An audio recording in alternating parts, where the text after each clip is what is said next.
السلام عليكم ورحمة الله وبركاته. ازيكم حباتي؟ عاملين ايه؟ يا رب تكونوا بخير ان شاء الله. النهاردة هنعمل مع بعض اكلة المفروض انها اقتصادية، لكن طبعا مع الوقت والزمن اللي احنا فيه ده فهي شبه اقتصادية. هنجيب بقى الكبد وقوانص الفراخ. انا بحوشها، بحوش كل ما اجيب فرخة بعين الكبد في علبة والقوانص في علبة لحد ما اكون اكلة، وبعد كده بروح منضفاها وعاملاها اكل على بعضها.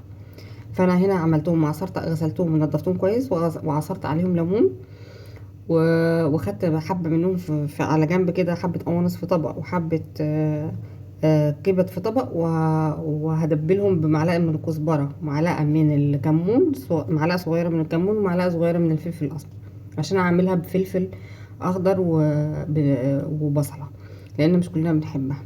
فأنا هعمل في طبق صغير بس الجنب كده لفرد واحد، وهدبلهم بقى وأعينهم وأخليهم على جنب لحد ما نيجي نعملهم، يقوموا يطعموا من التوابل اللي عليهم. وبعد كده هنيجي بقى نعمل الكمية التانية. هجيب معلقة من الزبدة، عليها شوية من الزيت، ولحد ما تسيح الزبدة هنزل عليها بالقوانص الأول، لأن القوانص بتاخد وقت شوية في التسوية. فهنزل عليها بالقوانص واشوحها فيها لحد ما تشرب ميتها، وانزل عليها طبعا معلقة من الفلفل الأسمر، لأن هنا احنا متبلناش الكمية دي، ورشة ملح بسيطة. فهتتشرب ميتها، ارجع انزل عليها تاني بشوية من المية. في المرحلة دي اظبط الحدق بتاعها شوية،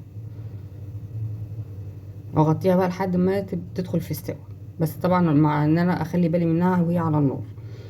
ممكن هنا اضيف بصلة صغيرة زي ما انا ضايفة كده، وممكن لا، لو مش حابة تضيفي البصلة ما تضيفيهاش، بس المهم انت تكوني حتى لو هتضيفيها بقطعها رفيع قوي.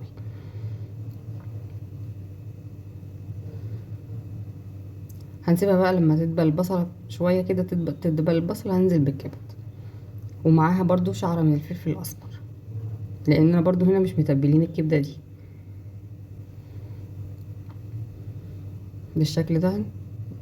ونسيبها بقى مع نفسها كده شوية، وبعدين لما تدخل في السوا نقلبها، بس تقليب بس على خفيف من تحت يعني توسيع كده، مش تقليب جامد، مش زي ما انتوا شايفين كده بالظبط، عشان طبعا الكبدة ما تتهريش بالشكل ده.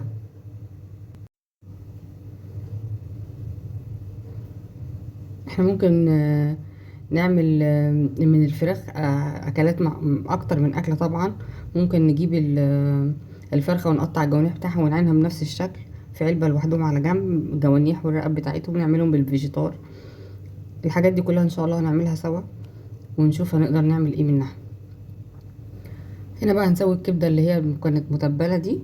هنجيب القوانص برضو ونسويها الاول، هنشوحها شويه تشرب ميتها اللي هي بتنزل منها لوحدها. هنزود عليها شويه ميه برضو كمان عشان تستوي كويس.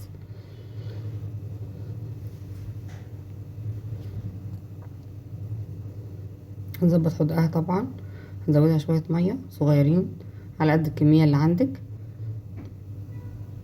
ونسيبها لحد ما تشرب ميتها. وبعد كده ننزل بالكبده والبصل. هننزل بالبصل الاول يتشوح ويدبل بس بسيط كده، مش هندبله قوي. ننزل بعد كده بالكبده،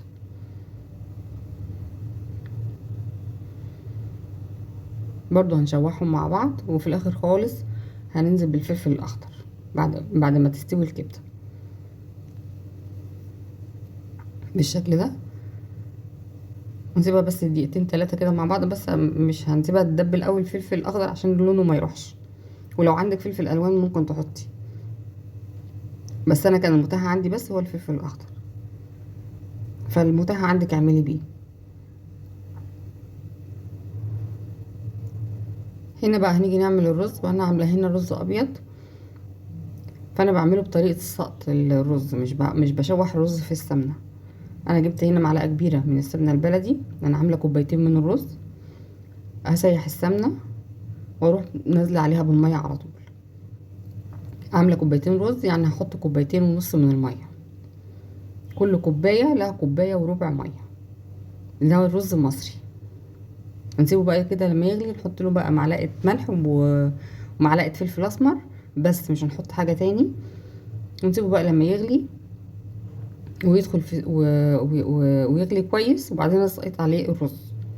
انت ممكن تشوحيه لو انت بتحبي ان انت تشوحيه، بس انا يعني الطريقه دي اخف وطعمها بيبقى جميل عن اللي هو الرز المشوح ده. هي في النهايه شكل واحد بس الطعم مختلف. كده بقى ظبطنا الحدق بتاعه. هغطيه بقى واسيبه يغلي لحد ما يبدأ يتشرب. اروح مهديه عليه النار واسيبه مع نفسه بقى يستوي مع نفسه. هو كده هو بدأ يتشرب. ههديله بقى البوتاجاز لحد ما يدخل في السوا خالص. وبكده نكون خلصنا اكلتنا، وبألف هنا وشفا للي كل و... وربنا يحسن ما بين ايدينا وايديكم يا رب العالمين. وان شاء الله تستفادوا. وان كنتم بتستفادوا ولو بشيء قليل اتمنى منكم اللايك والاشتراك. والى اللقاء في فيديو جديد.